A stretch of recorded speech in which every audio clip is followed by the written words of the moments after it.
किसान साथियों राम राम। आशा और उम्मीद करता हूं कि आप सब ठीक ठाक होंगे। साथियों, आज मैं आपके सामने 2025 के अंदर आज 25 तारीख हो चुकी है, छठा महीने की, और इस समय तक हमारे भारत के अंदर किस जिन्स की कितने लाख हेक्टेयर में बिजाई हुई है, ये पूरे आंकड़े आपको देने जा रहा हूं। साथियों, एक बात, मेरी बात ध्यान से सुन लें। ये जो आंकड़े हैं ये आज तक की बिजाई के आंकड़े हैं। आगे जो भी आंकड़े आएंगे, बिजाई बढ़ेंगी, उसके बारे में आपको अवगत करा दिया जाएगा। और बढ़ेंगी क्यों? क्योंकि बहुत बड़े क्षेत्र के अंदर अभी तक बरसातें नहीं हुई हैं, जिसके कारण किसान बरसात के इंतजार में है, वो बिजाई करेगा। परंतु आज तक के आंकड़े मैं आपको सामने पेश करने जा रहा हूं। और ये क्यों करने जा रहा हूं, इस बात को समझना पड़ेगा। हर किसान को इस बात का पता होना चाहिए भी कौन सी जिन्स की बिजाई हमारे देश के अंदर कितनी हुई है, और उस बिजाई के आधार के ऊपर पैदावार का अनुमान लगाया जाता है, लगाया जा सकता है। इसलिए आप सभी को यह पता होना चाहिए कि किस जिन्स की बिजाई कितनी हुई है और कितनी नहीं हुई है, और कौन सी जिन्स की बिजाई घटी है और कौन सी जिन्स की बिजाई बढ़ी है। मैं पिछले साल का इस साल का कंपैरिजन करके आपको बताने जा रहा हूं। कृपया करके आप ध्यान से सुने, और इस तरह के आंकड़े जो मैं आपको लगातार वीडियो के माध्यम से भेज रहा हूं, इस तरह के आंकड़ों का लाभ उठाएं, और इसी तरह की जानकारी आपको मिलती रहे कि किस जिन्स की बिजाई कितनी हुई है, कहाँ हुई है। ये इस बात का यदि पता जानना चाहते हैं तो इस चैनल को सब्सक्राइब करके इसके साथ जुड़ जाइए, ताकि आपको पल पल की अपडेट पूरे देश की मिलती रहेगी। अब सुनिए, हमारे देश के अंदर आज तक 140 लाख हेक्टेयर के अंदर बिजाई हो चुकी है। जो आज इस सीजन की बिजाई जो होनी थी वो 140 लाख हेक्टेयर के अंदर हो चुकी है, जबकि पिछले साल इस समय तक केवल और केवल 125 लाख हेक्टेयर के अंदर बिजाई हुई थी। आप देख लो कितनी बिजाई बढ़ी है। अब मैं बात करता हूं सबसे पहले, क्योंकि धान के ही आंकड़े मेरे पास आ चुके हैं। साथियों, धान पिछले साल 8 लाख हेक्टेयर में बिजाई हुई थी, परंतु अब की बार 13 लाख हेक्टेयर में बिजाई हो चुकी है। अब बात करते हैं दलहन की, दाल वाली फसलों की। अब की बार दाल वाली फसलों की बिजाई बढ़ी है, क्योंकि वो लगभग 9.5 लाख हेक्टेयर में बिजाई हो चुकी है, परंतु पिछले साल 6.5 लाख हेक्टेयर में बिजाई हुई थी। और जिसमें सबसे ज्यादा बाजी मारी है मूंग ने, क्योंकि मूंग के अंदर 4.5 लाख हेक्टेयर की बिजाई हो चुकी है, जबकि पिछले साल ये केवल और केवल 2,60,65,000 लाख हेक्टेयर थी। उड़द की बिजाई पिछले साल केवल और केवल 62,000 हेक्टेयर में थी, परंतु अब की बार 1,40,000 हेक्टेयर में बिजाई हो चुकी है।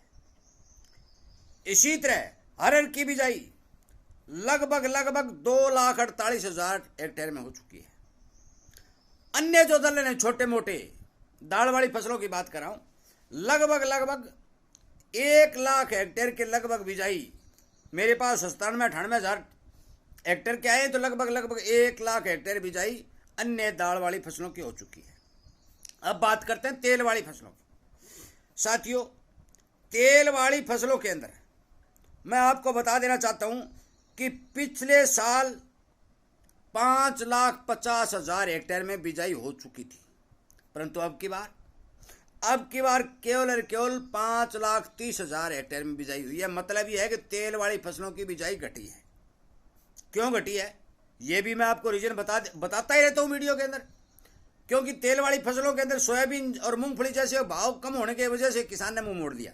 और मैं डाटा भी दे रहा हूं आपको कि मूंगफली जो थी वो अब की बार केवल और केवल 1,60,000 हेक्टेयर के अंदर बुआई हुई है, परंतु पिछले साल इन दिनों तक 1,90,000 हेक्टेयर से प्लस बिजाई हो चुकी थी। ये लगभग के आंकड़े हैं।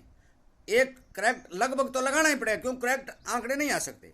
इस तरह सोयाबीन, अब सोयाबीन की भी बिजाई मैं आपको बता देना चाहता हूं कि सोयाबीन की बिजाई लगभग 4 लाख हेक्टेयर में बिजाई पिछले साल जो है हमारे देश में हो चुकी थी इस दिनों तक, परंतु अब की बार केवल और केवल 2,70,60,70,000 हेक्टेयर के अंदर सिमट चुकी है, क्योंकि घट चुकी है। सनफ्लावर की जो बिजाई है, बहुत से किसान सनफ्लावर का बिजान करते हैं।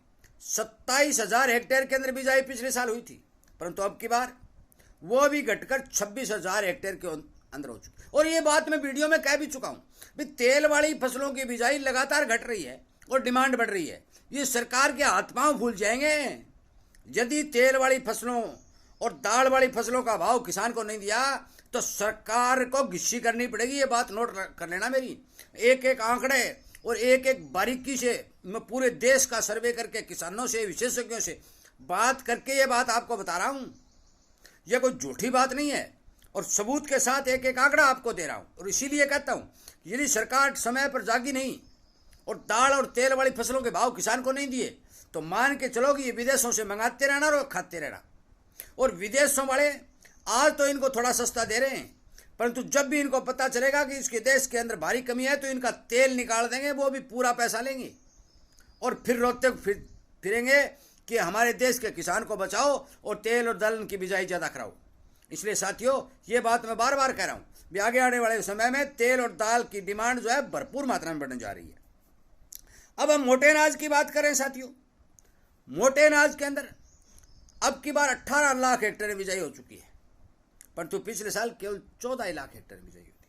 जिस तरह से बाजरा है, मान बाजरा अब की बार 4 लाख हेक्टेयर क्रॉस कर चुका है, परंतु पिछले साल इन दिनों केवल 2.5 लाख हेक्टेयर में बिजाई हुई थी। बाजरा की बिजाई भरपूर बढ़ी है क्योंकि बाजरा की एमएसपी मिल रही है, उत्पादन ठीक मिल रहा है, बीमारी नहीं आ रही है तो किसान बाजरा बोएगा। अब बात कपास की करते हैं। कपास का इन्होंने खूब शोषण किया, बाहर से सामान मंगवाया, अपने देश के अंदर जो उद्योग था उनको सस्ता उपलब्ध करवाया, किसान का थोड़ा बहुत एमएसपी पर खरीदा, बाकी किसान ने रोना रोता रहा, कोई भाव नहीं। 6,000, 7,000, 7,500, 800 में सामान लूट लिया। वो भी कपास का सिस्टम हो गया। साथियों मान के चलो कि अब की बार कपास की बिजाई जो है 29 लाख हेक्टेयर में हुई है, परंतु पिछले साल 31 लाख हेक्टेयर में बिजाई हो चुकी थी। ये बात हमें सोचनी पड़ेगी। कृपया करके इन सब बातों पर ध्यान दे करके अपने हिसाब किताब को ठीक से लगा करके आगे बढ़ने का प्रयास करें, क्योंकि मैंने एक एक जिन्स की बिजाई आपको क्लियरिटी बताई। 1,00,000-2 लाख हेक्टेयर बिजाई का घटना कोई मायने नहीं रखता। क्यों नहीं रखता? क्योंकि मौसम उत्पादन के ऊपर पूरा का पूरा इम्पैक्ट डालता है। जो ही मौसम में यदि गड़बड़ होगी तो उत्पादन घट जाएगा, यदि मौसम अनुकूल साथ देता रहा तो उत्पादन बढ़ जाएगा। साथियों मैंने एक एक जो है जिन्स की बिजाई आपके सामने पेश की और जो ही मेरे पास पूरा डाटा आएगा भी इस देश के अंदर इतनी बिजाई हुई है वो डाटा आपको मैं पेश करूँगा। मूंगफली और नरमा के बारे में आप ये सोच लें कि मूंगफली और नरमा की बिजाई पूर्ण रूप से कंप्लीट हो चुकी है, तो साफ बात है कि 30 लाख हेक्टेयर के लगभग बिजाई नरमा की हुई है अब तक। हमारे एरिया में कंप्लीट हो चुकी है, परंतु महाराष्ट्र, मध्य प्रदेश और गुजरात के अंदर जो बिजाई के आंकड़े आएंगे और नरमा की बिजाई कितनी आगे बढ़ेगी ये भी मैं आपको उस समय के हिसाब से बता दूंगा। फिर आप देख लेना भी कितना उत्पादन हो सकता है। और उत्पादन होने का मैं एक मोटा सा आपको आइडिया देता हूं भी किस तरह से सर्वे किया जाता है। अब आप मान के चलो भी 22 लाख हेक्टेयर में 20 लाख हेक्टेयर में कोई बिजाई होगी, तो भाई 20 लाख हेक्टेयर के अंदर आपको ये देखना पड़ेगा कि 1 हेक्टेयर के अंदर 4 बीघे होते हैं, तो हो गया मतलब है कि 20 लाख हेक्टेयर का 80 लाख बीघा हो गया भाई। ठीक है, 80 लाख बीघा हो गया तो 80 लाख, 1 बीघा में मान के चलो यदि 1 क्विंटल का उत्पादन होता है तो भाई भारत के अंदर 80 लाख क्विंटल का उत्पादन हो गया। फिर यदि 2 क्विंटल का उत्पादन होता है तो आप उसको डबल कर दो सीधा, भाई 1,60,00,000 का। इस तरह से ये उत्पादन के आंकड़े निकाले जाते हैं। उत्पादन हर क्षेत्र में अलग अलग होता है साथियों। कई जगह क्या होता है कि किसी भी जिन्स का उतारा जो है उत्पादन जो है 5 क्विंटल आता है, तो कई जगह 20 किलो भी आता है। हर जिन्स के बारे में अलग अलग एरिया के अंदर अलग अलग सर्वे के आधार के ऊपर इनका अनुपात जो है विशेषज्ञ बनाते हैं और वो इस बारे अंदाजा लगाते हैं कि इतने हेक्टेयर में बिजाई हुई तो इतना बीघा बन गए, और यदि 1 बीघा में इतनी एवरेज आई तो मान के चलो कि वो इतनी एवरेज बैठेगी। और ये किसानों से पूछ कर लगाते हैं, क्योंकि दूर दूर से किसान जुड़े हुए होते हैं, उनसे पूछते हैं कि आपके एरिया में नरमा भाई कितना निकल रहा है प्रति एकड़ का, तो वो किसान बताएगा भाई हमारे तो 15 मन निकल रहा है। इसका मतलब है कि 6 कुंटल हो गया और 1.5 बीघा हो गया, क्योंकि 1 एकड़ है वहाँ। और इसी तरह राजस्थान में पूछेंगे कि आपके अंदर कितना निकल रहा है, भाई हमारे तो 10 मन निकल रहा है या 20 मन निकल रहा है। इसी तरह गुजरात में पूछेंगे। हर एरिया के किसानों से पूरा सर्वे करके फिर इसका अनुमान लगाते हैं। इसका उत्पादन क्षमता का जो है ब्यौरा पढ़ने के बाद इसको गुणा करके जितना उत्पादन हुआ उसका आंकड़ा निकाला जाता है। साथियों, इन बातों को समझाने के लिए मैं पुरजोर किसान के साथ वीडियो के माध्यम से कोशिश कर रहा हूं, और ये मैं चाहता भी हूं भी हर किसान को इन चीज़ों का पता चले। उत्पादन कैसे निकाले जाते हैं, डिमांड कहाँ से आती है, सब प्रोडक्शन कितना होता है, टोटली एक ड्यूटी कब बढ़ाई जाती है, कब, मतलब एक एक बारीकी की बात मैं इस वीडियो के माध्यम से आप तक पहुँचा रहा हूँ। और आपसे विनय निवेदन करता हूँ कि आपको इसी तरह की जानकारी मिलती रहे। इसीलिए आप इस चैनल को सब्सक्राइब कर लें, ताकि आपको एक एक आंकड़ा जो आपके सामने पेश होता हुआ दिखाई देगा। जो ही संपूर्ण बिजाई के आंकड़े मेरे पास आएंगे, मैं आप तक इसी तरह का वीडियो बनाकर पूर्ण रूप से पहुंचाने की कोशिश करूंगा। और जो ही आगे बिजाई के बाद में मौसम चलेगा तो उत्पादन क्षमता का भी इसी तरह से वीडियो बनाकर आप तक पहुंचाने की पूरी कोशिश करूंगा कि इस जिन्स का अब की बार हमारे भारत के अंदर इतना उत्पादन होने जा रहा है। फिर बात होगी डिमांड की, फिर बात होगी देश के अंदर खपत की, उसके हिसाब से भाव के फंडामेंटल तय होंगे। वीडियो सुनने के लिए, लाइक और शेयर करने के लिए, चैनल के साथ जुड़ने के लिए, इसी तरह की रोचक और अच्छी जानकारी किसान हित में प्राप्त करने के लिए धन्यवाद करते हुए मैं उम्मीद करूंगा कि मेरे इस वीडियो को आप अनेक किसानों तक शेयर करेंगे, उन्हें जागरूक करेंगे, और देश के अंदर जितने भी जिनसों की जो बिजाई हुई है उन बिजाई के बारे में जागरूक करने की पुरजोर कोशिश करेंगे। एक बात आखिर में फिर बता देना चाहता हूँ साथियों, ये जो आंकड़े मैंने आपको दिए हैं ये आज तक के आंकड़े हैं। आगे जो कोई बात होगी, बिजाई बढ़ेगी, बिजाई पक्की बढ़ेगी, क्योंकि बरसातें अब शुरू हुई है तो बिजाई बढ़ेगी। उसी के आधार पर यह वीडियो बनाया गया है।